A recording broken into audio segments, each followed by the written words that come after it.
श्री राम स्वामी जग में नामी, श्री राम स्वामी जग में नामी, जग में साचो तेरे नाम, जग में साचो तेरो नाम। श्री राम जय राम, जय राम जय जय राम,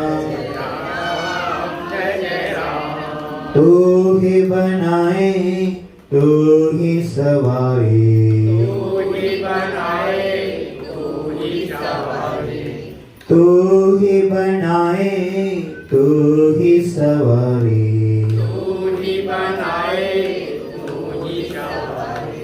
इस जग के सारे काम, इस जग के सारे काम, श्री राम जय राम, राम जय राम, जय राम जय जय राम, राम जय जय राम। सिया राम पधारे जन जन के प्यारे,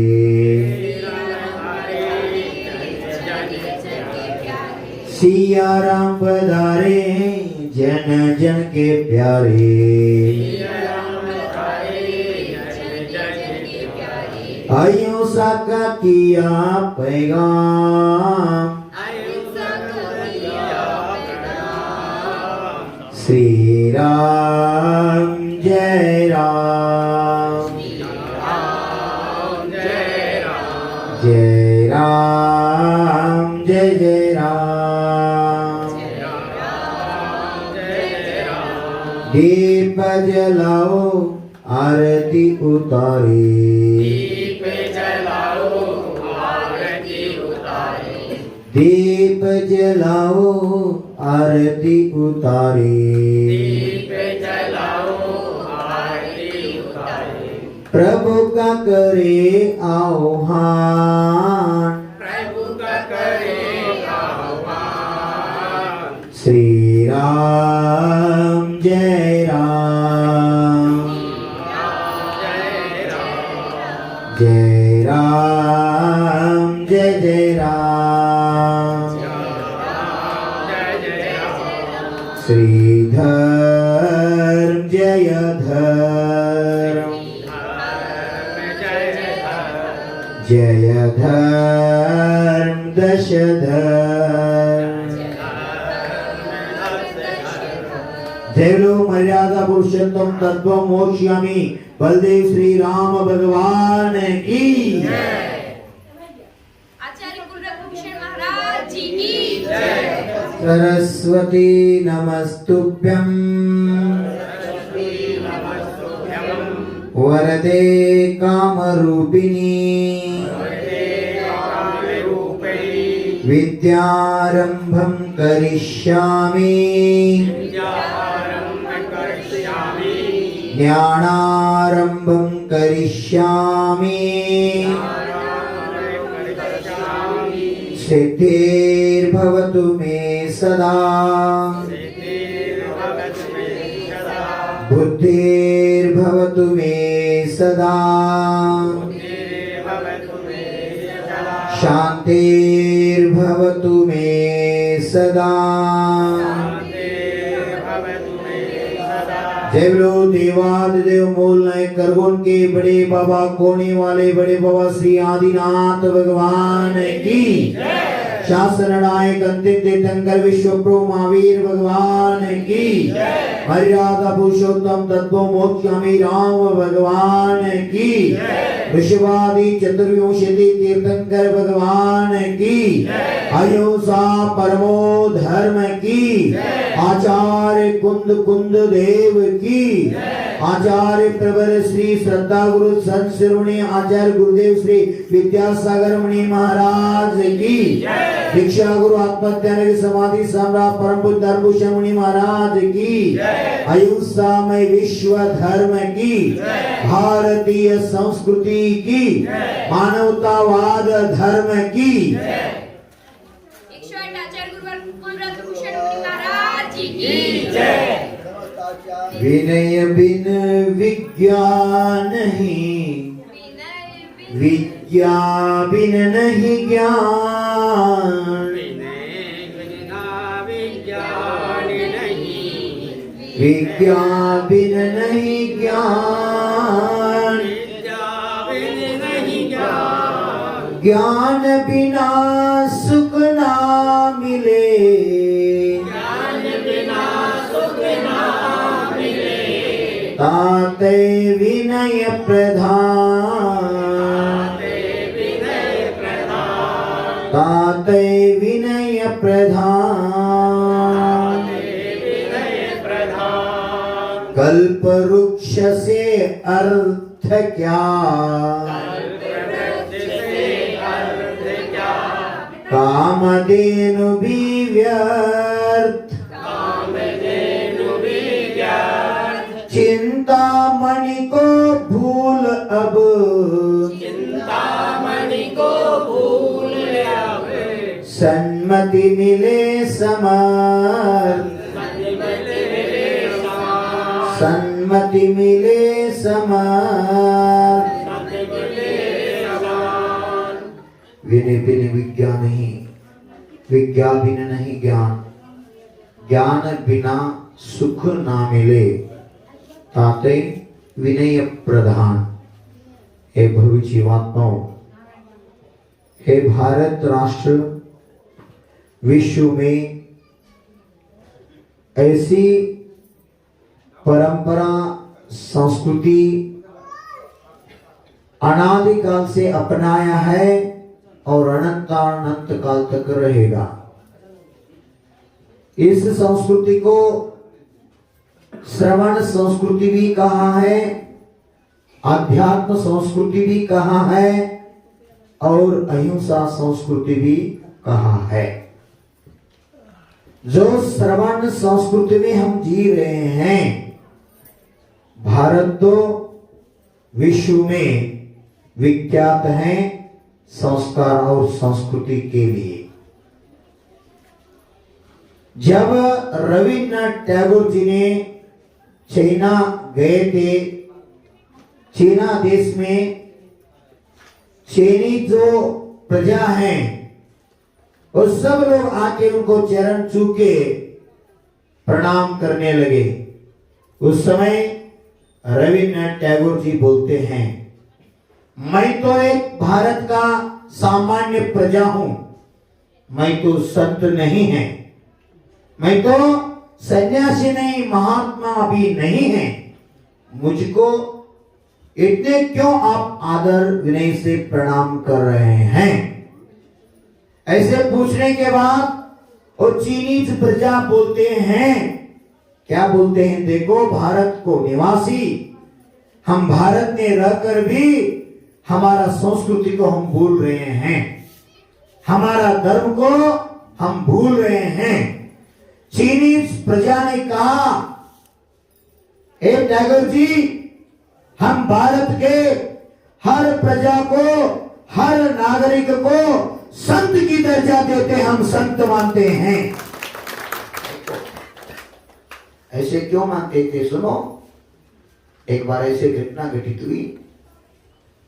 महात्मा गांधी जी, लाल बहादुर शास्त्री जी, अनेक उस समय के नेता लोग और राष्ट्रहितैषी लोग स्वतंत्र संग्राम का बहुत कष्ट उठाया, स्वतंत्र देने के लिए खून भी बहाया और प्राण भी त्याग कर दिया। सुभाष चंद्र बोस को सभी जानते हैं, प्राइमरी हो, हाई स्कूल हो, कॉलेज हो, सब विद्यार्थी भी जानते हैं सुभाष चंद्र बोस कौन थे, क्या थे, उन्होंने क्या किया।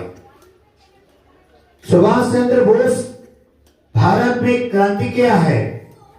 गांधी तो गांधीवादी थे, सुभाष चंद्र भाषा में हम बोलते हैं वो उग्रगामी थे, मंदगामी और उग्रगामी बोलते हैं। एक बार ऐसे उग्र बने बिना कर्म का निर्जरा भी नहीं होते। कर्म नाश करने के लिए उग्र तप भी करना पड़ता है। घोरों सर्व विजयी जिन पार्श्वनाथ ऐसे बोलते हम। सुभाष चंद्र बोस ऐसे आए अनेक महात्मा और लोकमान बाल गंगाधर तिलक ने भी कहा था, क्या कहा था? स्वतंत्र करना मेरा जन्म सिद्ध हक है। क्या बोलते आप? अधिकार हैं। उन्हें देश के लिए उनका जीवन समर्पित कर दिया। कितने लोगों ने देश के लिए इतने समर्पण किया है। और बोस जी भी कहा था, तुम मुझे खून दो, मैं तुझे तुम्हें आजादी दूंगा। बोले थे ना।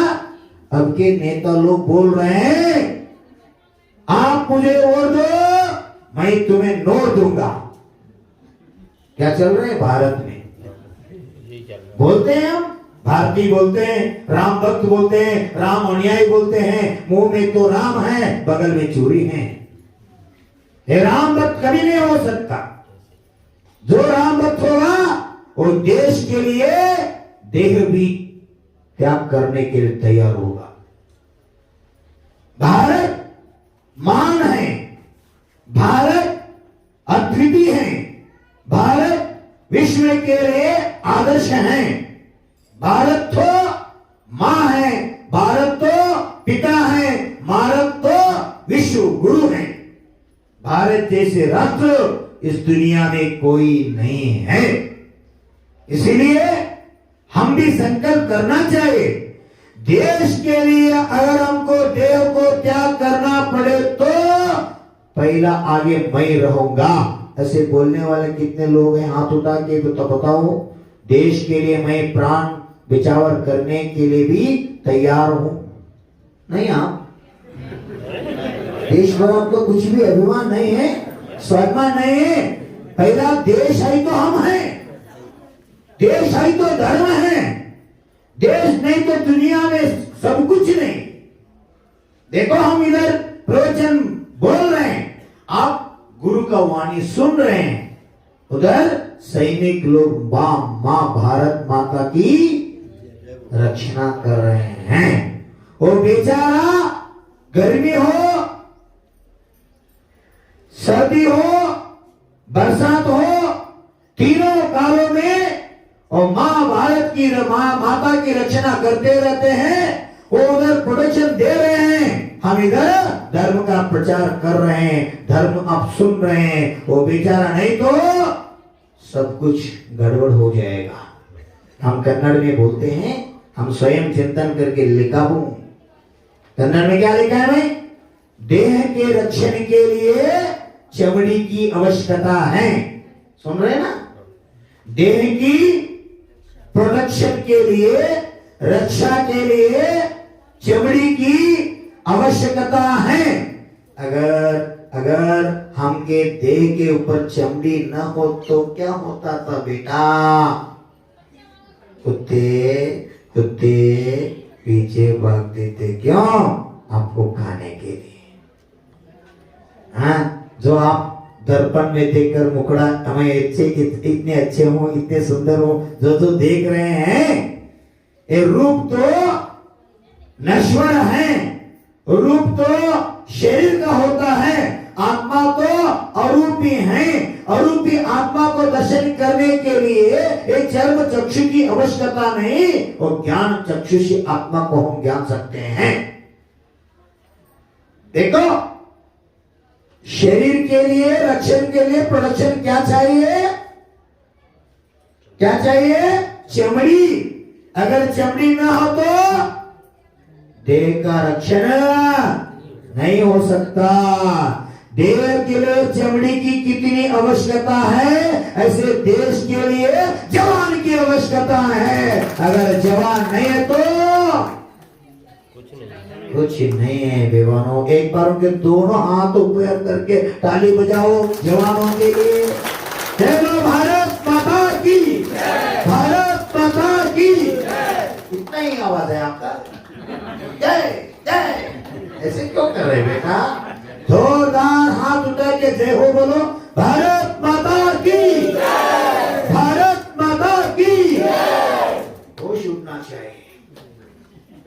रक्त बहना चाहिए देश के लिए, भाव विशुद्धि भगवान का भक्ति करना चाहिए, माँ भारती का आदर करना चाहिए। देखो पूज्य बापूजी सभी मिलके स्वतंत्र मिलने के बाद जो आनंद उत्सव माना था, उस समय सभी तरफ उनको बुलाते थे।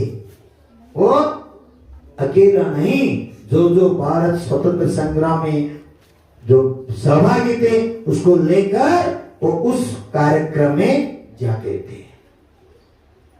देखो निमित्त क्या हो गया, एक बार ट्रेन में जा रहे थे बापूजी, उस समय उसके आगे सरोजिनी देवी नायडू जानते हैं, सरोजना देवी नायडू आगे बैठे थे और गांधी जी एक साइड बैठे थे खिड़की की पास में। क्यों? उनको हवा अच्छी तरह मिल जाए। उम्र हो चुके थे, हाथ में गांधी जी के हाथ में कौन सी लकड़ी थी? क्यों? लाठी बोलते ना, क्यों थी? कुत्ते को मारने के लिए नहीं बेटा। हाँ, क्यों?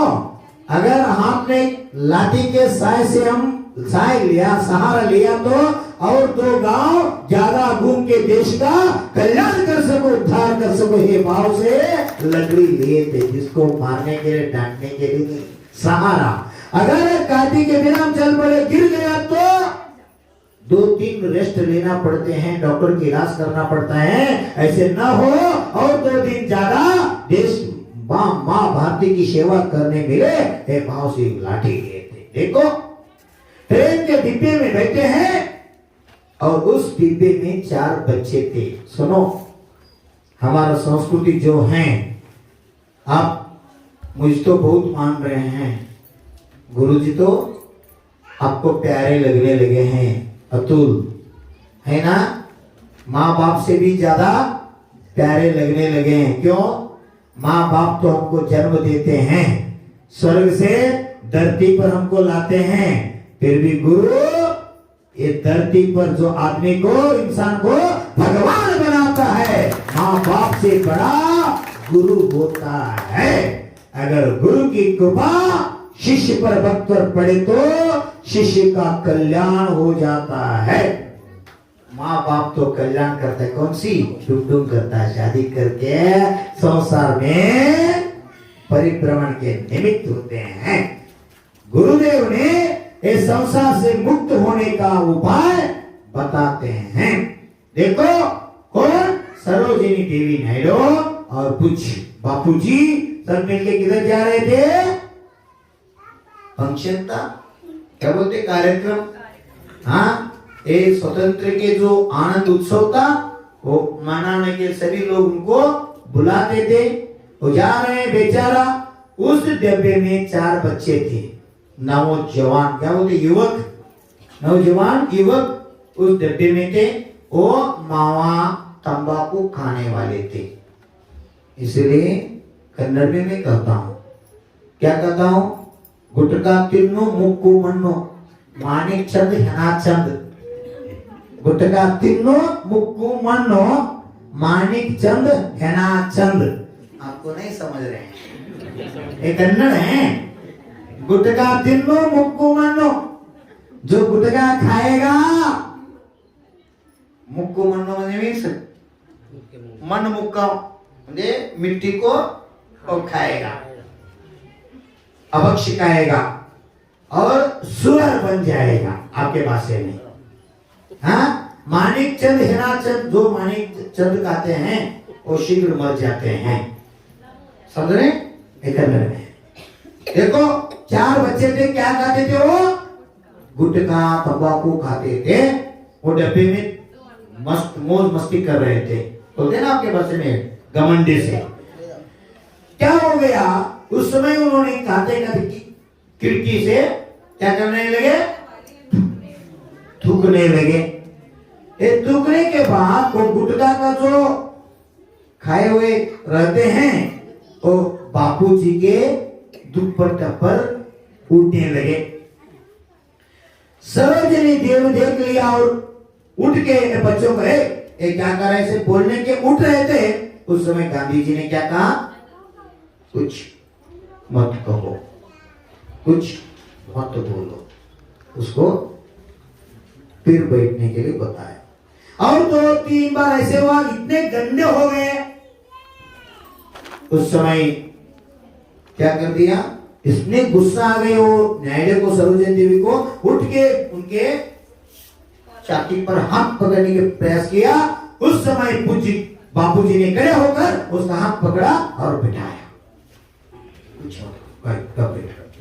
चुप बैठो बोल दिया और दोनों हाथ का अंजलि बनाया और बोल दिया, आपको द्वार पर जाके थूकने के लिए नहीं हो तो मेरे अंजलि में थूको, बाद में हम ये निकाल के हाथ दूंगा। देखो कितने संयम थे। वो बेचारा 4 बच्चे ने क्या दिया, क्या कर दिया, उनके हाथों में अंजलि में थूक कर दिया और वो करके और देखे थूकने लगे। सरोजनी बहुत बुरे लगने लगे। आगे से बोलते हैं, बापूजी धीरज रखो, धीरज रखो। खत्म हो गया क्या, पूछा है, रुको बुढ़ा, रुको, ऐसे बोल दिया और क्या की करके थूक दिया। थूकने के बाद वो फेंक दिया और हाथ धो के बैठ गया। देखो अगले स्टेशन में इतने लोग इकट्ठा हुए थे, धूमधाम बाजे बजाते उनका स्वागत के लिए रहे थे। ट्रेन से पांव नीचे रखने के लिए सी उनको नहीं लगा, ऐसे लोग उठा के उनको जय जयकार करते ले गए और स्टेज पर उनको बिठाया। 4 बच्चों को इतने खराब लगे, इतने मन को लगे, हमने क्या कर दिया। ये 4 बच्चे जा रहे थे किसके लिए, पूज्य बापूजी आने वाले हैं, वो देश के लिए इतने श्रम किए हैं, वो महात्मा है, उसके सम्मान का कार्यक्रम रखा है, वो पुण्यात्मा को हम भी देखेंगे। इस भाव से वो 4 बच्चे जा रहे थे। उनको मालूम नहीं थे यही बापूजी हैं, यही महात्मा जी हैं। उनको मालूम नहीं थे। वो दृश्य देखता है और इतने पश्चाताप होता है, स्टेज पर जाके सो के क्षमा याचना करता है, बापूजी हमें क्षमा करो, हमारे जैसा पापी इस भारत में अन्य कोई नहीं, हमने आपके हाथ में थू थू कर दिया, हमें क्षमा करो।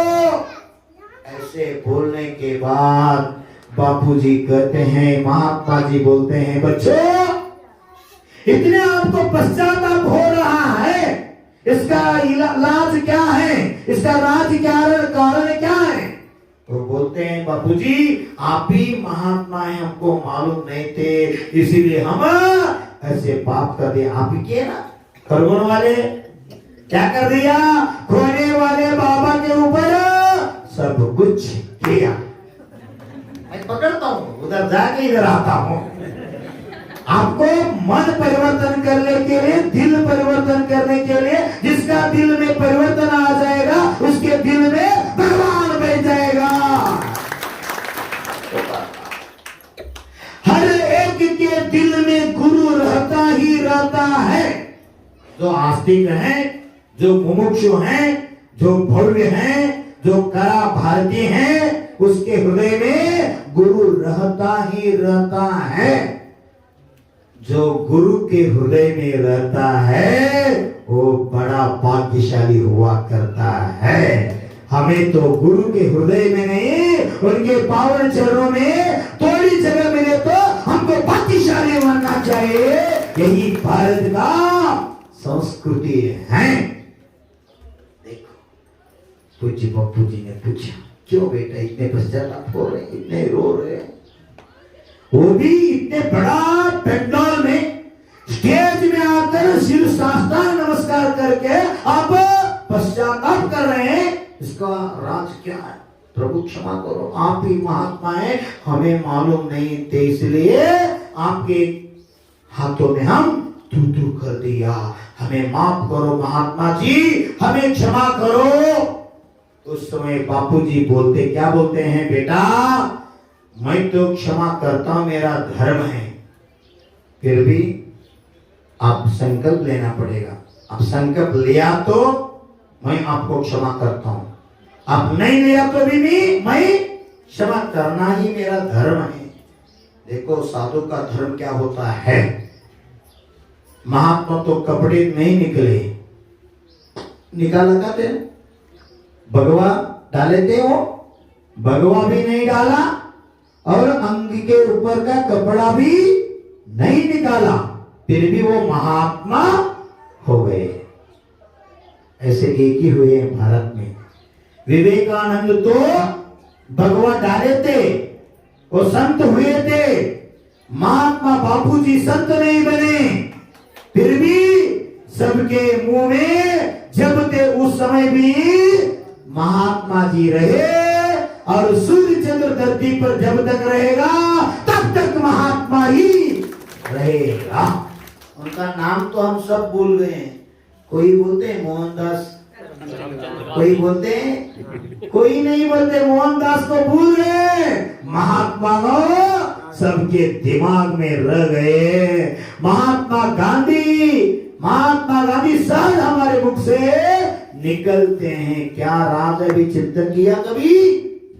देखो वो बच्चों को बोलते हैं, अगर भारत में कितने बुजुर्ग लोग हैं, वो सभी लोगों को आप मेरे जैसे माने तो आपका कल्याण हो जाएगा। उस समय चारों बच्चे पांव पकड़ते हैं, बोलते बापूजी अब से आजीवन कभी हम गुटखा तंबाकू नहीं कहेंगे और आप जैसे बुजुर्गों का सेवा करेंगे, हम संकल्प लेते हैं। देखो कल भी बच्चे आए थे बरेली से, 15-20 बच्चे, बालक युवक, मुझे कहा थे गुरुदेव हम भी सेवा करना है। जो 11 तारीख कार्यक्रम है, हम दिव्य घोष लेकर उस रैली में स्वयं प्रेरित होकर हम भी खोने वाले बाबा का प्रभाव कार्य में जुलूस में हम सहभागी लेंगे। देखो वर्तमान काल में युवकों का बहुत प्रधानता है, समाज में देश में आवश्यक है। हम तो सामान्य रूप से बोलते रहते हैं, बुजुर्गों का युक्ति, बुजुर्गों समय बुजुर्ग लोगों का युक्ति, महिलाओं का भक्ति, समझ रहे? बुजुर्गों का युक्ति, महिलाओं का भक्ति, युवकों का शक्ति, और तीनों एकत्र हो गया तो कर्म को मिलते मुक्ति। जीवन से मुक्ति अगर मिलना है तो ये तीनों संगठित होना आवश्यक है। हमारे बच्चे घर के आगे पत्थर पर बैठकर चुगली देते रहते हैं। उनको बुढ़िया को क्या समझते हैं, वो बुजुर्गों को क्या समझते हैं? ऐसे वर्तमान में चल रहे बाबा नो। देखो बुजुर्गों का क्या बोलते हैं, माता में कितने लाइन हैं, होते ना बुजुर्गों को ऐसे लाइन आते हैं, क्या बोलते हैं आप? नसीरे, लकीरे। जो बुजुर्गों के माथे पर लकीरें होते हैं, उससे 100 गुना उनका अनुभव होता है। अनुभव ज्ञान से ज्यादा ज्ञान दुनिया में कोई नहीं है। अनुभव ज्ञान ही आत्मानुभूति के लिए कारण बनते हैं। अनुभव तो अनुभव ही होते हैं। सुन रहे हैं? जो महिला लोग क्या करते हैं, भाजी करते हैं, क्या बोलते हैं, बाकरी चपाती के साथ खाते हैं ना, फुल्का के साथ सब्जी। हाँ वेरी गुड, सब्जी। बजी को क्या बोलते हैं? बजी नहीं समझते? बजी और तेल में तवा के पकोड़े। Very good. मुझे शब्द मालूम नहीं, भाषा प्रॉब्लम है। पकोड़े। देखो ये अनुभव ज्ञान होता है। अनुभव से एक महिला ने चावल बनाते, चावल राइस, चावल बना योग्य ना, चावल जो बनाते हैं अनुभव से बनाते हैं, पानी रखते स्वच्छ साफ करते हैं और बर्तन में पानी रखते उसमें चावल डालते हैं और ऐसे हाथ रख के देखते हैं। कन्नड़ में बोलते हैं बट्टी देखते हैं, इधर तक पानी है तो अच्छा रूप से चावल बनेंगे। हाँ, ये अनुभव से करते हैं महिला, अनुभव से सब्जी बनाते हैं, कितने अच्छे होते हैं, कितने क्या बोलते हैं टेस्ट आते हैं, क्या बोलते प्यारे लगते हैं आपके पास। हाँ, स्वाद, वेरी गुड, स्वाद। हाँ, इतने स्वाद आते हैं, खाते रहो, पेट भरने के बाद और थोड़ा खा लो। हाँ, ऐसे लगते हैं। किसका भोजन? जो अनुभव से भोजन बना है उनका। अभी वर्तमान काल के बच्चे हैं, वर्तमान काल के बहुरानी हैं, खरगोन में ऐसे नहीं है, खरगोन में तो बहुरानी बहुत अच्छे हैं। एक गांव में ऐसे होते हैं। एक बार ऐसे हो गए थे, एक बहुरानी आई थे घर, वो तो मॉडर्न बहुरानी थे, आप भाषा में समझो। हाँ, मॉडर्न बोलते ना, इस जमाने के वो बहुरानी थे। रात को 12 बजे सोते थे, सुबह 8-9 बजे उठते थे। इसको भारतीय नारी नहीं कहा है, सुन रहे ना? इस महिला को, इस कन्या को भारतीय कन्या नहीं कहा है। भारतीय कन्या, भारतीय नारी, भारतीय बहू जो होते हैं, जो सूर्योदय से पूर्व उठते हैं। समझ रहे हैं आप? कितने लोग सूर्योदय से पूर्व उठते बताओ हाथ उठा के। महिलाओं आप महिलाओं कितने लोग? वेरी अच्छे हैं खरगोन में। हाँ, जो सुनो, सूर्योदय के पूर्व जो ब्राह्मी मुहूर्त में उठता है उसके शरीर में रोगों की संख्या कम होते हैं नियम से। आपके गांव में डॉक्टर है क्या? नहीं, वैद्य जी है ना? देखो, दवा का नाम है, ज्यादा लोग इंसान आते हैं, पशु पक्षी आते हैं। ज्यादा लोग बीमारी इंसान को है, पशु पक्षी को है? किसको ज्यादा बीमारी हैं? सुनो, मनुष्य को ज्यादा है। क्यों? पक्षी तो सूर्योदय की पूर्व ही उठते हैं, रात्रि बोलते भी नहीं है, चुपचाप बैठते हैं। आप 12 तक बोलते रहो। कोई नहीं, हाँ बोलते रहो, एक ही बैठ के ऐसे सोच के भी बोलते हैं, हाँ आओ बेटा। हम तो प्रकृति के विरुद्ध जा रहे हैं, इसलिए हमारे बीमारी बढ़ रहे हैं। और जो पशु पक्षियां हैं वो प्रकृति के साथ जी रहे हैं, पहले जो थे वैसी परंपरा अब भी चल रहे हैं, इसलिए उसको व्याधि कमी है। शांति सागर जैसे गुरुदेव हुए हैं, उन्होंने चिड़िया में भी भगवान को देखा है। हमारा पाप तो देखो, भगवान में भी भगवान नहीं दिख रहे उन्हें, भगवान में भी पत्थर दिख रहे हैं उनको। उनका दिल, उनका हृदय, उनका मन कितने पवित्र थे देखो। चिड़िया में भी भगवान देखे। कन्नड़ में हम कविता भी लिखे हैं, कवनीय भी सुತ್ತ हक्किಯ ಕಾಯುವಾಗ ಹೊಲದಲ್ಲಿ ಭಗವಂತ ಕಂಡರು, ಅಣ್ಣ ನನಗ ಪಕ್ಷಿಯೊಳಗ ಭಗವಂತ ಕಂಡರು, ಅಣ್ಣ ನನಗ ಪಕ್ಷಿಯೊಳಗ ಅರಿಹಂತ ಕಂಡರು। नहीं समझेंगे। कवनी मीन्स वो ज्वारी राखन के लिए करते हैं ना, वो खेत में से घुमा करते हैं, पक्षी सब उड़ जाते हैं। क्या बोलते हैं आप? गोपनी, गोपनी समझो। गोपनी उड़ाते हैं और पक्षी उड़ जाते हैं, खेत में ज्वार की प्रोडक्शन रक्षण होते करते हैं ना। ये तो देखो, सातगोंडा को जो शांति सागर बने और जब घर में थे उस समय ज्वार की राखन करने के लिए खेत को बेचते से उस समय उन्होंने कौनी नहीं उड़ाया। क्या किया? पक्षी तो बेचारा, उनको कौन खिलाएंगे, वो भी खाने दो, ऐसे भाव रख के मिट्टी के बर्तन में पानी भर के इधर उधर लकड़ी कड़ा करके वो पानी रखते थे। क्या क्यों? पक्षियों को पानी भी दो, वो नदी को उड़ जाके पीने के लिए उनको त्रास होते हैं, इधर ही खाओ इधर ही पानी पी के वो जियो। ऐसे भाव करके सेवा किया। आश्चर्य देखो, दूसरे खेत में 50 पोता ज्वारी आ गया तो इसके खेत में 100 पोता ज्वारी आ गया। ऐसे भक्ति का प्रभाव होता है। क्या बोलते हैं ना, शक्ति शब्द है। कुदरे गाड़ी इल्ल, ಎತ್ತಿನ ಗಾಡಿ ಇಲ್ಲ, ಹಕ್ಕದಿಂದ ಕೂಡಿದ ಹೊಲವು ಇಲ್ಲ. ಇಂದ ಇಲ್ಲಿ ಇರ್ತಾವು, ನಾಳೆ ಅಲ್ಲಿ ಹೋಗ್ತಾವು, ಸ್ವಾತಂತ್ರ್ಯ ರಂಗದಲ್ಲಿ ಹಾರಾಡತಾವು ಹಾರಾಡತಾವು. ಅಣ್ಣ ನನಗ ಪಕ್ಷಿಯೊಳಗ ಅರಿಹಂತ ಕಂಡರು, ಅಣ್ಣ ನನಗ ಪಕ್ಷಿಯೊಳಗ ಭಗವಂತ ಕಂಡರು. क्या कह रहे हो? कुदरी मीन्स घोड़ा। घोड़ा की गाड़ी नहीं, बैल की भी गाड़ी नहीं। किसका? पक्षी के लिए।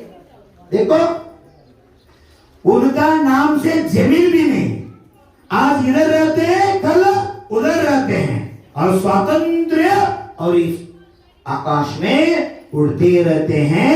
उस पक्षी में भी उस चिड़िया में भी मुझे भगवान का दर्शन हो रहा है। भाव देखो, ಬಟ್ಟು ಮುಳುಗುವಷ್ಟು ನೀರು ಇದ್ದರೆ ಸಾಕು, ಚುಂಚು ಎತ್ತಿ ನೀರು ಕುಡಿದು ಬಾಯಾರಿಕೆ ಕಳೆದು, ಆಕಾಶ ಅಂಗಳದಲ್ಲಿ ದಿನವೆಲ್ಲ ಹಾರಾಡಿ ಗಿಡದಾಗ ಪಲಂಗ ಮಾಡಿ ಮಲಗತಾವು ಮಲಗತಾವು. ಅಣ್ಣ ನನಗ ಪಕ್ಷಿಯೊಳಗ ಭಗವಂತ ಕಂಡರು. अच्छा लग रहा है आपको? समझ नहीं रहे? फिर भी हम हिंदी में थोड़ा उसका अर्थ बताने प्रयास भी करूंगा। उसका जो मुंह रहते हैं, क्या बोलते हैं आप? चोंच। इतने छोटा सा होता है, एक छोटा सी चोंच से इतना छोटा सा पानी पी के मस्त रहते हैं ना। हमको कितने चाहिए? 2-2, 3-3 गागर भर के रखने के बाद भी पानी तो कम है, आज पानी नहीं आ रहा है, क्या करने का? होते ना आपके मन में? हाँ देखो, ये चूत पूर्ण डूबता भी नहीं, इतने पानी है तो उसमें पी के आनंद लेते हैं। आकाश जो अंगन है उसमें उड़ते हैं, और रात को वृक्ष की जो डालियां रहते हैं उस पर पलंग करके, पलंग मीन्स सोफा, क्या बोलते हैं आप? पलंग, सोफा करके सोते हैं, और रात हवा थोड़ा आ गए तो आप डुलते हैं। जो पाला जैसे इसने कर वृक्ष के जो शाखा है उसको पलंग करके मस्त सोते हैं और आनंद लेते हैं। उसको घर सब कुछ नहीं है, फिर भी वो सुखी हैं। और क्या बोल रहे हैं? कितने देखो, ಬಿಸಿಲು ಗಾಳಿ ಮಳೆ ಇಲ್ಲ ತಂಡಿ ಔಗ, ಎಂತ ರೋಗ ಬಂದರು ಇಲ್ಲ ದವಾಖಾನೆ. एक चिड़िया को गर्मी हो, बरसात हो, ठंड हो, सब सहन करके आनंदमय जीवन जीता है, और उसको रोग भी नहीं, उसके लिए दवाखाना भी नहीं है। आने में नंगा है, जाने में नंगा है, नंगा रहकर सब सहन करते हैं। वो नंगे रूप में जो चिड़िया है, वो चिड़िया में भी मुझे दिगंबर साधु का दर्शन होता है, भगवान का दर्शन होता है। ऐसे भाव रख के वो भजन गाया है, आराधना का। इसीलिए भारत को सोने की चिड़िया का है। भारत को क्या है? सोने की चिड़िया का है। फिर भी हम भारत में रहकर भी भिखारी बन रहे हैं। हाँ, हमारे दक्षिण में एक साधु हैं हिंदू संप्रदाय में, उनका नाम सिद्धेश्वर स्वामी जी हैं। बहुत हमसे प्यार करते हैं, हमारे साथ बहुत कुछ उन्होंने सेवा किया है और हमको बहुत मानते भी हैं। वो हिंदू साधु होते हुए भी उनके अंग में जो कपड़े रहते स्वयं वो तैयार करते सिलाई करके, उसको जेब नहीं रखते, किसी से नहीं लेते। वो जिस घर में प्रसाद करना है उस घर में गोबर तो उठाते हैं, नहीं तो खेत को पानी छोड़ते हैं, नहीं तो झाड़ू लगाने के बाद ही उस घर में प्रसाद लेते हैं। अभी वर्तमान में है वो कपड़े डालते हुए भी दिगंबर साधु जैसे चर्या अपनाते हैं। ऐसे सिद्धेश्वर नाम के एक साधु कर्नाटक में भी हैं, उन्होंने भी ऐसे प्रवचन कहते इतने सुंदर शब्द, क्या बोलते हैं, साहूकार किसको बोलना, गरीबी किसको बोलना। मोदी तो बोल रहे गरीबी हटाओ, बोल रहे हैं ना, गरीबी जाएंगे देश का, आगे में लिखा है। हमारे बुजुर्गों ने कहा करते थे सोने की चिड़िया, सोने की चिड़िया, हमारा क्या हो गया है। वो बता रहे देखो क्या बता रहे, सा को अंधवने साहूकारा, बे को अंधवने भिखारी। आपको इतने कन्नड़ नहीं समझते। सा को अंधव मीन्स बस सब कुछ मिले भगवान, मुझे कुछ नहीं चाहिए, जो दे उसमें मैं आनंद हूं, सुख से जी रहा हूं, जो है उसमें आनंद से जी रहे हैं वो साहूकार हैं। समझ रहे हैं ना। जो सब कुछ होते हुए भी क्या रखे हैं, अपेक्षा रखते हैं, वो भिखारी हैं, वो दरिद्र हैं। समझ रहे हैं आप। देखो बिना बिना गोली के जिसको सोते सोते नींद आते हैं, समझ रहे हैं ना, वो इस संसार में सुखी हैं। सुखी कौन है, बिना गोली के सोते सोते अच्छी नींद लगती है वो सुखी हैं। जिसको खाने के बाद पचाने के लिए गोली खाना नहीं पड़ते इस दुनिया में वो सुखी है। जो आप खा रहे वो पाचन नहीं हो रहे, क्यों, काम नहीं हो रहे आपसे।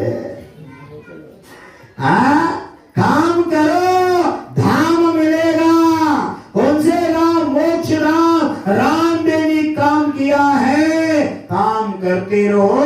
इसलिए कन्नड़ में साधु बसवेश्वर कही कहा है, क्या कहा, काय कवे कैलासा, कैलाश मीन्स स्वर्ग वैकुंठ।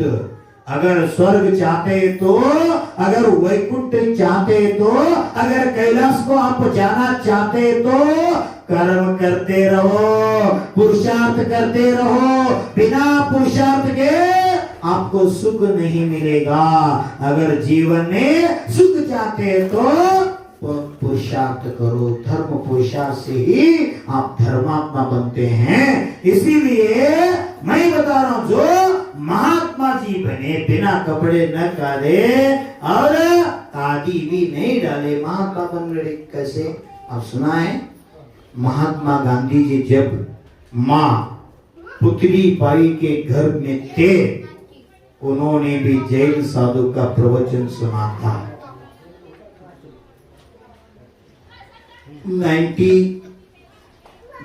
2019 में बाढ़ आए थे दक्षिण में, आपको सबको मालूम है। इतने बाढ़ आए थे, बहुत हानि हो गया।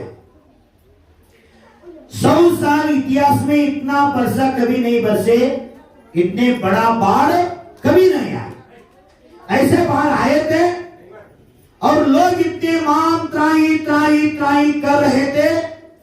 हम यरनाल के पास ससुर गांव में थे, कितने लोगों को घर बुड़ गया, कितने लोगों को हानि हो गए, बिल्ली कुत्ता सांप बहुत कुछ पानी में भर रहे हैं।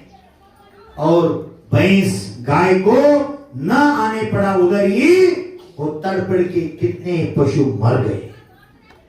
उस समय देखो मैंने संदेश दिया उस गांव में, जिसकी सेवा करने का ये मौका है, भगवान तो परीक्षा लेता है धरती पर, वो अशुभ कर्म का उदय है। हमने जो पाप किए हैं उसका फल स्वरूप इतने वर्षा बस के बाढ़ आए हैं। क्यों बाढ़ आया था मालूम है आपको, हमने नदी को भी गंदी कर दिया, इतने गंदा कर दिया। जो वस्तु जो केमिकल फैक्ट्री का कचरा नदी में नहीं छोड़ना, पर भी हम छोड़ दिया। इतने जल मालिन्य किया, इतने हम तालाब जो नाली क्या बोलते हैं आप, बाढ़ छोटा छोटा रहते ना, नाली पोखर, इस सबको हटा के जमीन कर दिया हमने, जमींदार बन के। एक बार मां गंगा ने, मां कृष्णा ने भी सोचा हमारी पर इतने आदमी ने अन्याय कर रहा है, ऐसे छोड़ दिया सो हमारा खत्म करेगा, भविष्य में इसको पीने के लिए पानी की अभाव होएगा। इनको जागरूक करने के लिए एक बार इतने वर्षा बरसी, नदी में बाढ़ आ गए, हमारा सीमा किधर तक है वो बताने के लिए बाढ़ आ गए।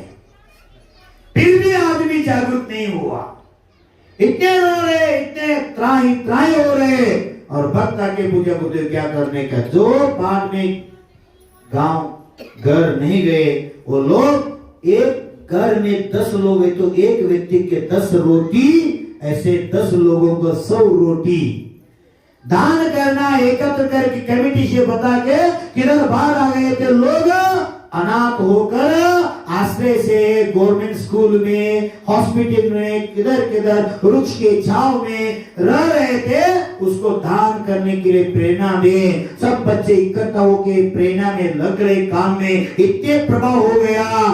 देखो क्या प्रभाव होता है, पुण्य का उदय कैसे होता है। पानी तो बढ़ रहे थे, बाढ़ तो बढ़ रहे थे। एक दिन मैंने देखने के लिए गया, इतने बार आए थे, और 1-2 दिन आ गया तो पूर्ण हजारों गांव और डूबते थे। लोग बोलते थे गुरुदेव हम तो सुना भी नहीं, देखा तो नहीं, सुना भी नहीं ऐसे बार कभी, क्या करने का। मैंने वो नदी के तट पर कायोत्सर्ग किया और प्रार्थना किया, संकल्प किया। मैंने दिगंबर मुनि होकर सच्चा तप किया, तो मेरा भक्ति सच्चा है तो मैं आज संकल्प करूंगा 48 मिनट मैं पानी के अंदर वृक्ष के नीचे बैठूंगा। 48 मिनट के अंदर कम से कम 3 अंगुली तो पानी नीचे गए, उतर गए तो मेरा तप सच है, मेरा साधना सार्थक है। हे भगवान, हे माँ गंगा, हे कृष्णा मैया, हे हिरण्यकेशी, लोगों को, पक्षी प्राणी को माम त्राही त्राही हो रहे, सभी को ज्ञान आ गए। मैं प्रवचन में बता के सभी को जल मालिन्य करने का निषेध करूंगा और प्रकृति का संरक्षण करने का संदेश दूंगा। क्षमा करो, आप अपनी गति से आप मूल स्थान में जाओ, नदी में मिल जाओ। ऐसे बोल के 9 बार नमोकार मंत्र की कायोत्सर्ग करके वृक्ष के नीचे बैठ गया। देखो जादू क्या होता है, भक्ति का असर कैसे होता है। 48 मिनट संकल्प करके मैं साधना में रत रहा। बच्चों ने घबरा गया, पानी तो इतने बढ़ रहे हैं, गुरुदेव पानी में बह गया तो गुरुदेव वापस हमको नहीं मिलेंगे। बच्चे 20-25 बच्चे अर्धा नंगे बोलते हैं, चड्डी में आकर वो पानी में संरक्षण के लिए रहे। अगर आसन से गुरुदेव उड़ गया तो हम उनको उठा के बाहर लाएंगे भाव करके। मैं तो पानी में वृक्ष के नीचे बैठे थे, अंतर्मुख कायोत्सर्ग में लगे रहे। जब मेरा साधना खत्म हो गया, 48 मिनट के बाद आंखें खुल के देखता हूँ क्या होता जादू। 9 इंच पानी काले उतर गए थे। गांव के लोग आकर जय जयकार करने लगा। मात्र 1 दिन में पानी 100 फुट पीछे हट गए और इतने लोग इकट्ठे हो गए। हुक्केरी तालुके से तालुक के इस्लाम लोग, इस्लाम को आप जानते हैं, इस्लाम समाज के, मुस्लिम समाज के लोग संकल्प लिया। ऐसे जैन साधु देश के लिए, प्रजा के लिए इसने प्राण भी बचाव कर संकल्प कर सकता है। हम इस साल में बकरीद नहीं मानेंगे। जो बकरीद में हम खर्चा करते हैं, पैसा वाया व्यर्थ डालते हैं, वो पैसा तो हम जो बाढ़ के आने के जो निमित्त से लोग इस दुनिया में संत्रस्त हुए हैं, आश्रय से विमुक्त हुए हैं, उस लोगों को हम भोजन देंगे, वस्त्र दान देंगे। एक संकल्प करके लाखों रुपए खर्च करके वो सब मेटेरियल लेकर आया। मुझे प्रार्थना गुरुदेव आपकी साधना हम सुने, हम संकल्प लिए हैं इस साल हम बकरीद नहीं करेंगे, सभी को क्या बोलते हैं आप, खीर, शांगी का शांगी होते हैं ना वो, शांगी, खीर बोलते हैं, खीर, खीर और मसाले भात अनेक प्रकार का आइटम करके ले आ गया ट्रकों में भर के, और बिछाने के लोग बिस्तर होते हैं वो, और बच्चों के ड्रेस और सारी महिलाओं को इतने इकट्ठा करके दो तीन ट्रक भर के आ गया। और मुझसे प्रार्थना गुरुदेव आप तो संत हैं, आपकी सभी सुनते हैं, हम अगर देने लगे तो लोग झगड़ते हैं, धंधा करते हैं, आप आए और ये सब सभी को हो जाए। मैंने कहा मैं तो दिगंबर हूँ, मैं तो वस्त्र को कभी छूता नहीं, आपका धर्म है, मेरा आशीर्वाद है, सभी को प्रेरणा देता हूँ, जिसको नहीं है वो ले लो, जिसके पास है, जिसके नहीं उसको दे तो वो भी पुण्य का काम है। देखो इतने पसर पड़ा, एक व्यक्ति ने सुली बेली बोलते कर्नाटक में, चक्रवर्ती सुली बेली, उन्हें स्वयं देखने के लिए आ गया। एक बुढ़िया का घर पानी में बह गए थे, उनकी कोई नहीं थी। उन्होंने पूछा कि ऐसे है, उसका नाम थे बागवान अज्जी, मेरम्मा बागवान, जाति से इस्लाम। देखो वो अज्जी को बुलाओ तो कर दिया, वो अज्जी को गाड़ी पर ले आ गया और उसको जय श्री राम बोले और कर दिया। अज्जी बुढ़िया आपका घर तो पानी में बह गए, आपको कुछ भी नहीं, इसलिए मेरा भाव है 2 साड़ी और बिछाने के लिए बिस्तर सब लाया हूँ, ये स्वीकार करो। तो बुढ़िया ने हाथ जोड़ के बोलते हैं बेटा मुझे तो 2 साड़ी हैं, बिछाने सब कुछ जो है मुझे कुछ नहीं चाहिए, जिसको नहीं उसको दे दो। उसका मन, उसका भाव देके उनको मन में इतने परिवर्तन आ गया। ऐसे महिला, ऐसे बुढ़िया भारत में है तो भारत अब भी सोने की चिड़िया है, अब भी जो है उसमें संतुष्ट रहो। आपसे बड़े वाले लोगों को मत देखो, आपसे कमी वाले लोगों को देखो। भगवान से प्रार्थना करो, भगवान हमको रहने के लिए तो मकान तो है, कितने लोग हैं उसको मकान भी नहीं, फुटपाथ में जीते हैं, फुटपाथ में पड़ते हैं। भगवान मैं तो पुण्य किया हूँ, मेरे रहने के लिए घर भी है, माँ बाप भी है, परिवार भी है, आपकी कृपा से मैं सुखी हूँ। जो है उसमें संतुष्ट रहने की भाव करो। देखो उसका पुण्य कैसे जाग उठा, उनके भाव में आ गए। इससे ऐसे निस्वार्थ व्यक्ति हैं, इसका परिवार में कोई नहीं, बच्चे कोई नहीं। उन्होंने निर्णय लिया ये बेचारे के घर भरे, वो संकल्प लेके 5-5.5 लाख रुपए खर्च करके उनको नया घर बनवा के दे दिया। इसका फल है, त्याग का फल है। चाहिए चाहिए चाहिए, ये अपेक्षा आप दौड़े तो आपके पास कुछ भी नहीं आएंगे। हमको कुछ नहीं चाहिए भगवान, आपकी कृपा चाहिए, आपके आशीर्वाद चाहिए। गुरुदेव आपका कृपा है तो जीवन में मुझे सब कुछ मिल जाता है। ऐसे भाव किया, आपको कभी भी कमी नहीं पड़ेगी। ये भारत है, इसीलिए भारत में भिखारी भी भगवान से प्रार्थना करता है। सुन रहे हैं ना? आप तो कोने वाले बाबा से इतने भक्ति करने का है, आ गए आपका सौभाग्य, खुल गया आपका सौभाग्य। जब राम वनवास में थे, अयोध्या में फिर आ गया, अयोध्या राम राज्य बन गए, प्रजा सभी सुखी सुख से जीवन यापना करने लगे। ऐसे 11 तारीख को भगवान कोने वाले बाबा को मस्तकाम से खोने से इस युग में, इस भाग में सुख शांति समृद्धि रहेगी। अतिवृष्टि अनावृष्टि नहीं होगी, समवृष्टि होगा। और आप सभी डेट लिख कर रखो, रिक लिख कर रखो, रिक लिख कर रखो। क्या? 11/03/2021 समझ रहे हैं? फाल्गुन कृष्ण त्रयोदशी गुरुवार 11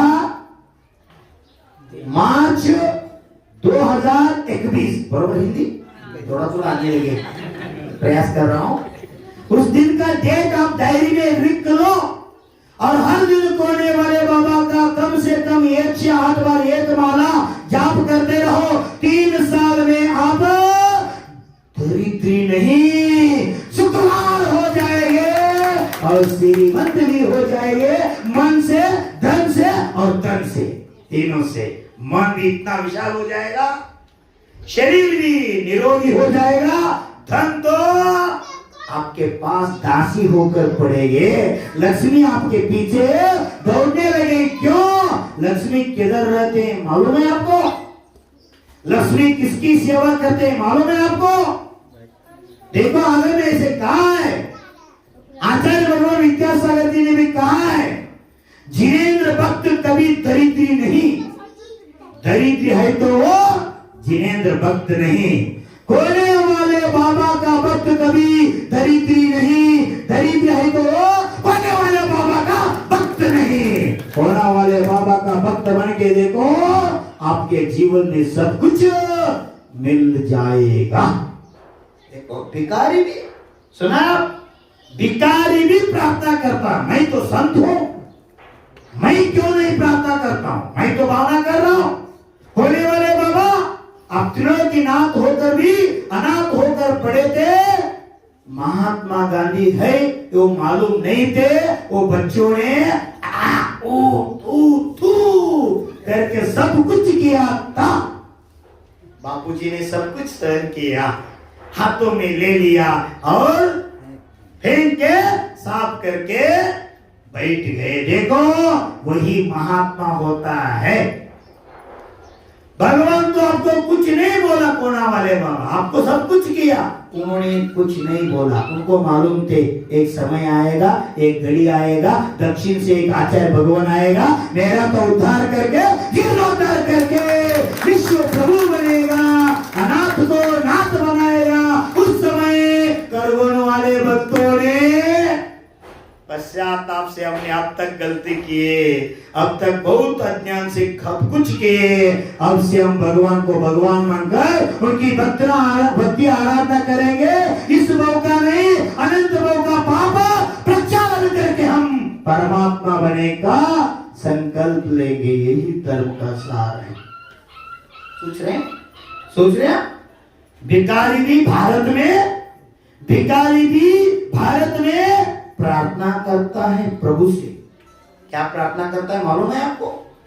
आपके घर पर जो आते हैं भिखारी, बहुत ही भिक्षाम दे, आप क्या बोलते हैं? घर बंद करके कोई नहीं जाओ, बोलते हैं कभी कभी। करवों में ऐसे नहीं, मुझे दिखा सभी के द्वार तो खुला हुआ है। गुरु जी आओ, गुरु जी आओ, गुरु जी आओ, आपका चरण पड़ जाए हमारे गली में, हमारे घर में आपके चरण पड़ जाए तो मेरा घर तो उद्धार हो जाएगा। आप संत की महिमा तो जान रहे हैं। देखो इस दुनिया में इसे घड़ रहे हैं। भिखारी आ गए तो लोग क्या करते हैं? दरवाजे आगे जाओ, इधर कोई नहीं, बोलने वाले तो हैं। जो बोल रहा है कोई नहीं, बोलने वाले है ना, क्या बोल रहे? कोई नहीं। तू है ना, तेरा तो दे दे, तू तो दे दो। कितने हैं वो? हाँ, अभी ऐसे नष्टे भक्ति वाले लोग भी है रहते इस दुनिया में। इसलिए कोने वाले बाबा हम इतने अल्प समय में देख रहा हूं, किस चीज की हमरे मुख से आ गया तो नहीं शब्द आते। सब लोग जुड़े हैं तन से, मन से, धन से। ये भक्त का प्रभाव है, भक्ति का प्रभाव है। ये भक्ति भविष्य में भगवान बनने का निमित्त होता है। नियम देखो, एक भिखारी आ गए थे, उस गांव में झोपड़ी में रहने वाले जीव भी थे, महल में रहने वाले भी लोग थे। योगा उसे वो भिक्षुक ने एक संकल्प लिया। क्या संकल्प लिया? जो गांव में पहला घर मुझे मिलेंगे, उधर जो वो भिक्षा रूप में मुझे देंगे, वो ताकि मैं जीऊंगा, तब तक आगे घर को नहीं जाऊंगा। ऐसे संकल्प लिया वो भिक्षु ने। देखो योग कैसे होते हैं। योग वो पहली भिक्षा के लिए पहली बार उस गांव में गया, पहला घर थे, इतने बड़े 7 मंजिल के घर थे। कितने?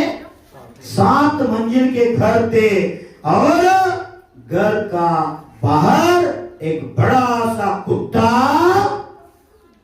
बांधा हुए थे। तो घर के देख के मन में आ गया, पहला तो मुझे इतने बड़ा घर मिले जो सब कुछ मुझे मिलेंगे। और जाके बोल दिया भवती भिक्षाम देहि। कोई नहीं सुना। और टीवी में जो लगे थे मस्त बैठे थे घर में, कोई नहीं सुना। और एक बार वो भवती भिक्षाम देहि। भाई ने तीसरी बार जो बोला भवती भिक्षाम देहि, को देखो ये शैतानी बाहर आ गए। देखते हैं इतने गुस्से आते, तेरे दिमाग खराब हो गए। भिखारी बेचारा, हमारे घर क्या समय धर्मशाला है, आगे नहीं क्यों, हटो इधर से, कुछ नहीं मिलेंगे इधर। डांट दिया और प्रार्थना, हे क्या बात, चलो अंदर। धारा बंद करके दरवाजा अंदर गए। ये बेचारा क्या संकल्प है इसका, जो पहला घर मिलेंगे उधर जो मिलेंगे वो खाते में, तब तक अगले घर को नहीं जाऊंगा। इनको कुछ भी नहीं मिला। क्या संकल्प लिया, भगवान ये मेरा तो कर्म है, मुझे आज कुछ नहीं मिला, आज मेरा उपवास।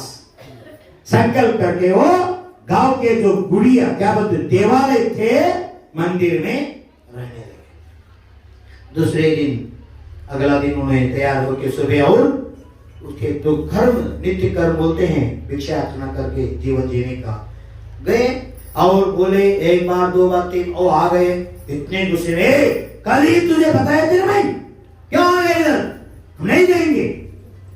वो गाली दे दिया और कहे ज्यादा बोले तो कुत्ते को तेरे ऊपर छोड़ दूंगी। इतने गुस्से में बोल दिया। देखो उस घर में कुत्ते को भी सब कुछ मिल रहे हैं, समझ रहे हैं ना। जो पालन के घर में रहे कुत्ते को सब कुछ मिल रहे हैं। जो प्रभु का दास आए हैं उसको कुछ देने के लिए नहीं है। वो भी दिन बीत गए। उसका नियम क्या थे, पहली घर में मिले तो मैं कहूंगा, नहीं तो नहीं। दूसरा दिन भी उसका क्या हो गया, उपवास हो गया। तीसरा दिन गए और बोला बहुत ही भिक्षाम दी। और सुनी उस समय वो क्या कर रहे थे, चप्पल साफ कर रहे थे कपड़े से। कपड़े बोलते ना। एक बार 2 बार सुने, इतने गुस्से में तेरे क्या बोल, कितने बार समझेगा, कुछ नहीं मिल जाओ। वो कपड़े तो ना गंदगी वो लेकर मुख पर मार दिया। उन्होंने क्या किया, उसको कैच किया, ऐसे पकड़ लिया और प्रार्थना किया भगवान से। क्या बोले, भगवान 2 दिन से कुछ भी नहीं दे रहे थे, आज तो एक कपड़े तो दे दिया, ये तो मिल गए मुझे। कुछ नहीं दे रहे थे, अभी तो पटा हुआ गंदी हुआ कपड़े तो दे दिए। धन्योस्मि परमात्मा, उससे कुछ तो मिले। आज ये मिले, कल कुछ मिलेगा। देखो उसका संकल्प क्या थे, जो मिले वो लेगा। पहले घर तो मिले, नियम पूर्ण हो गए। आनंद में यहाँ बैठे, रात को भगवान से भक्ति में लीन थे। उस समय भगवान के आगे जो दिया लगाए थे वो कम जल रहे थे। देख लिया क्यों ऐसे चल रहे, तेल डाल के देखा तेल तो थे फिर भी कम जल रहे। देखते हैं उसका जो बात थे तो खत्म हो गए थे। उस समय वो भिखारी ने क्या किया, वो महिला बेचारी फेंके था ना मुख पर, वो कापड़ ले लिया, उसके एक धागा हटा के बात बना दिया और तेल में डुबा के लगा के प्रकाश प्रज्वलित किया और बोलते हैं प्रभु, ए प्रभु, वो बेचारी महिला आज कपड़े दे, इसलिए आपके आंगन में उजाला है, उसका जीवन उसका परिवार उजाला करो भगवान। सुन रहे हैं? भिखारी भी भारत में सबके लिए भला सोचते हैं। भिखारी भी बोलते हैं सबके मन में दान करने की भाव रखो भगवान। सुन रहे हैं? अभी चिंतन करो, भिखारी भिखारी भिखारी आपके घर पे भीख मांगने के लिए नहीं आए हैं। सुनो, आंखें बंद करो, चलेगा, कान खोल के सुनो। भिखारी ने आपके घर पर भीख मांगने के लिए नहीं आए हैं, भगवान का संदेश लेकर आए हैं। सुन रहे? मैं तो घर घर घर घर घर घर प्रवचन के लिए नहीं आ सकता। आऊं क्या? आऊं? नहीं गुरुदेव, हम भी आते हैं आपके पास। दिगंबर गुरु तो नदी जैसे रहते हैं, दिगंबर साधु तो छायादार वृक्ष जैसे रहते हैं। जिसको छाया चाहिए उसको वृक्ष के पास नियम से, आप गौड़ हो, पाटिल हो, सरपंच हो, प्रधानमंत्री हो, उससे बाप हो, हम खड़े रह करे इमली का प्योला मुझे आकर चाव दे तो अच्छा, नहीं तो आपको काट दूंगा। कुछ भी बोलो, वो फिर क्या बोले? हंसेंगे हंसेंगे। हाँ, अगर तूने मुझे काट दिया तो मुझे बुरा नहीं लगेंगे, मुझको प्रभु के सानिध्य में मुक्ति मिलने का आनंद मैं ले लूंगा। कर तोरा तो कर्म तुझे नहीं छोड़ेंगे। देखो, भिखारी के मन में भी भाव थे, क्या भाव? उसका घर उजाला बनाओ। यही भारत का संदेश है। मैं इसीलिए कह रहा हूं, भिखारी को भिखारी मत समझो। भिखारी ने भगवान का संदेश अपने घर पर ले आए हैं। क्या बोल रहे हैं? मैंने पूर्वों में दान धर्म किया नहीं है, मैंने पूर्वों में देव शास्त्र गुरु की आराधना की नहीं है, मैंने पूर्वों में देश की सेवा की नहीं है, इसीलिए मैं भिखारी बन गए। घर घर घूम के बता रहे हैं, अगर इस वो में आप दान धर्म नहीं किया तो अगले वो में मेरे जैसे आपको भी भीख मांगना पड़ेगा। किसको लगते हैं मैं अगले वो में भिखारी होकर भीख मांगूंगा? किसको लगते हैं बाबा ना? किसी को नहीं लगते। भिखारी बनना कोई नहीं चाहते। अगर आप भविष्य में भिखारी नहीं बनना है तो इस वो में दोनों हाथ से पवित्र मन से दान देते रहो। यही भारत का संदेश है। भारत में राम मंदिर निर्माण हो रहा है। कम से कम 108 रुपए तो अकाउंट में डालो। कितने भी आप गरीबी हो, आप जो श्रम से कमा हुआ है, कम से कम 108 रुपए तो राम भगवान मंदिर में आप डाल दिया। समझो 108 वो के अंदर आप भगवान बन जाएंगे, परमात्मा बन जाएंगे। जो भगवान के लिए समर्पित होगा वो भगवान का बन जाएगा। समझ रहे हैं ना? जो भगवान के लिए समर्पित होगा वो भगवान के बन जाएगा। खरगोन वाले तो कुलरत्न भूषण के समर्पित बन गए, आप सब हमरी हो गए। इस धर्म का संदेश है। जो अब वर्तमान में गुरु का भक्त होता है, भविष्य में वो भगवान का रूप लेता है। अगर हमको भगवान होना है तो खोने वाले बाबा से प्रार्थना करना है। कैसे? प्रभु महात्मा गांधी जी तो गांधी मुझे मालूम नहीं थे, सब कुछ किया। जब वो स्टेज में उनका सम्मान होने लगे, पश्चाताप होकर रो रो के क्षमा याचना करके और संकल्प लिया, अब से हम अंतिम समय तक ऐसा पाप कृत्य नहीं करूंगा। आप भी ऐसे संकल्प करो। अज्ञान में हम सब कुछ खोने वाले बाबा के ऋण से किए हैं। अब गुरुदेव उसको प्राण प्रतिष्ठा करने वाले हैं। वज्रलेप के बाद, उनके प्राण प्रतिष्ठा होने के बाद वो नाथ त्रिलोकी नाथ बन जाएगा, लोकोद्धारक बन जाएगा। इतने श्रद्धा भक्ति से आप पूजा अर्चना करेंगे, उतना साक्षय का पुण्य संचय आपको बंध रूप में होगा। भविष्य में आत्मा आपके कल्याण के लिए निमित्त बन जाएंगे। इसलिए मैं कह रहा हूं, जो महिला हैं, जो बच्चियां बेटियां हैं, 11 तारीख को सुबह 8 बजे रैली में भाग लेने का है। सबके सिर पर पल्ली तो होना ही है। समझ रहे ना, पल्ली तो ये भारतीय संस्कृति है। प्रतिभाताई पाटिल राष्ट्र के अध्यक्ष बने, राष्ट्राध्यक्ष बनने के बाद भी प्रतिभाताई पाटिल के पल्ले कभी नहीं गिरे। देखो ये हमारा संस्कृति है। रावण ने सीता को कुछ भी नहीं कर सका, क्यों? इसके सिर पर पल्ले थे। जिसके सिर पर पल्ले रहता है उसका स्वर्ग में देवता भी सेवा करता है, उनको संरक्षण देता है। ये हमारी संस्कृति है, भारत की संस्कृति है। इसीलिए 2018 में जो घटनी घड़ा, उस समय अल्पकाल में दोनों एक ही दिन आए थे, रक्षाबंधन और स्वतंत्र दिनाचरण, है ना याद आपको? अगस्त 15 भी उसी दिन आए थे, उसी दिन रक्षाबंधन दोनों मिलके आए थे। इतिहास में लिख लो, स्वतंत्र के बाद दोनों मिलके सन कभी नहीं आया अब तक, पहली बार 2018 में आए थे।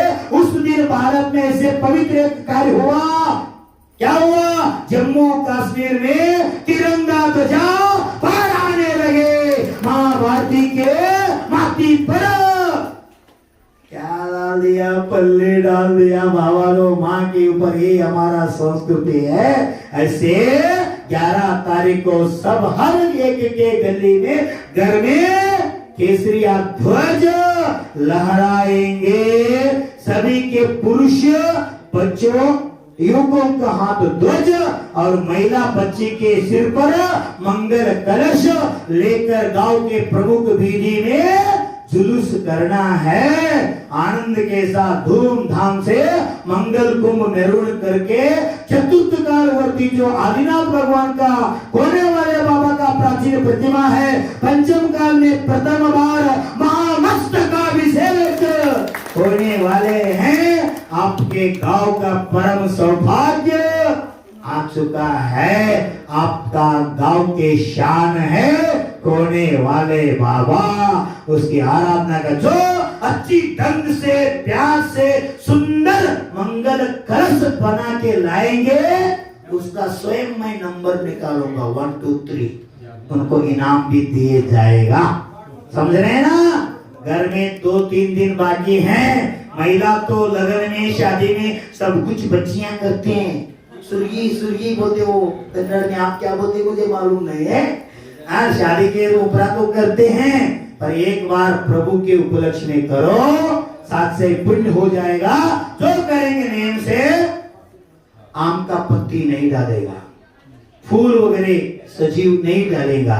जो करना है रतन से करो, मोटी से करो, नहीं हो तो प्लास्टिक से अभी जो भरपूर आए हैं बाजार में, तो प्लास्टिक जो हिंसा नहीं होता उसके सहाय से आप अलंकार कर सकते। मिट्टी का हो, स्टील का हो, तांबे का हो, पीतल का हो, चांदी का हो, स्वर्णिम हो, कौन से ही कलश ले लो, उसका अलंकार करके सजावट किया तो देश की प्रति करो, धर्म की प्रति करो, जो कर सकते, राम की करो, सिया की करो, कैसे कर सकते, अत्यंत सुंदर सजावट करेगा, उसके नंबर निकाल के बहुमान में मिल जाएगा। ऐसे देखो जिनवानी चैनल वाले भी आ रहे हैं, सुधा कलश चलन वाले भी, टीवी वाले आ रहे हैं। जो करगुन में इधर जो कार्यक्रम होगा टीवी में टेलीकास्ट होगा, टेलीकास्ट पूर्ण भारतवर्ष में वो देखेगा।